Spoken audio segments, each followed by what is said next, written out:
Black and Jill Foster here for your next PB&J card class, and today I'll be using some stamps from our new Fall 2014 collection. The first is called Glenda and Frankie, and I will also be using A Day in Autumn and the Creative Die sentiment set called Eek.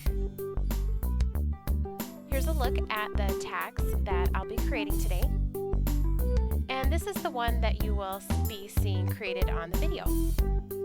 So to begin, I've already die cut my tag using Penny Black's Creative Die Tagged, and I am inking my stamp using Memento Tuxedo Black ink, and then I'm going to stamp that right onto the tag. And when I do tag, sometimes I really like to have just a little small portion of that image going off the edge of the tag. It just gives a little more visual interest rather than being perfectly centered on the tag. So I've done that on this tag today.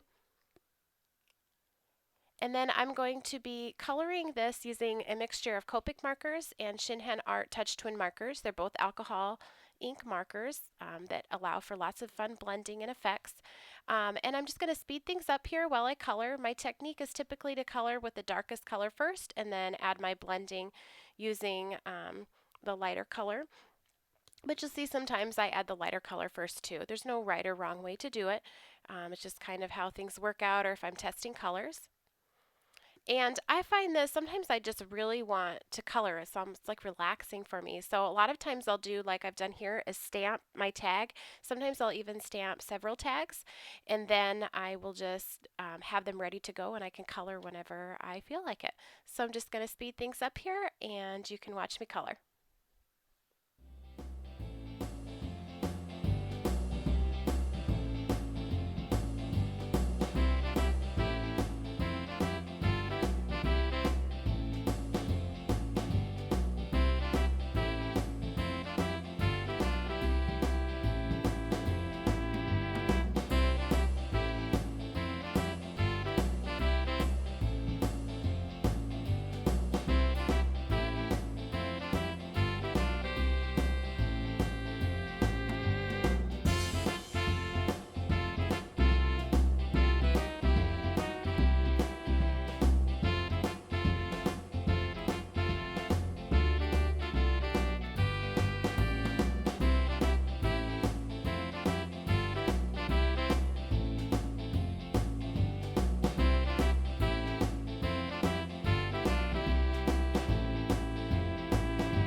complete list of all the exact colors I used will be are at the end of the video, included in the supply list. Now I'm going to do some inking to the background of my tag. So I'm using Ranger Archival ink with an ink blending tool and a foam pad, and this color is called Potting Soil.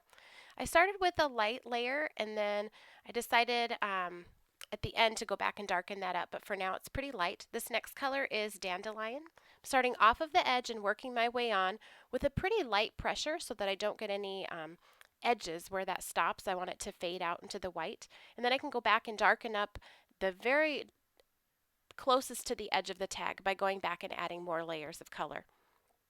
Here's where I decided to go back in and really darken up the base of the tag.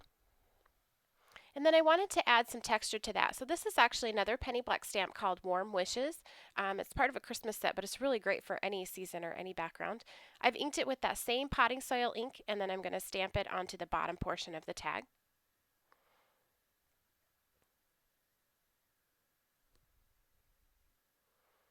And then this is that really fun stamp, A Day in Autumn. It's so versatile, but it's really nice for this sort of tone-on-tone background.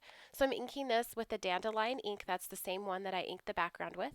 And I'm just going to use the very edge of the stamp to add those leaves around the edge. And I'll stamp it a couple of times.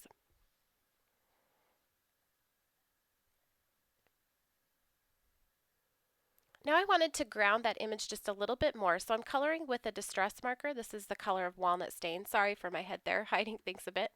So I'm just coloring it right onto the tag. I don't want to add too much water because I'm not working on watercolor paper. This is Nina Solar White cardstock. So I'm just adding a little bit of water to blend that. I'm also going to color with that same color on my acrylic block, add water, and kind of drop that down to help it kind of fade down into the bottom portion of the tag that's been inked.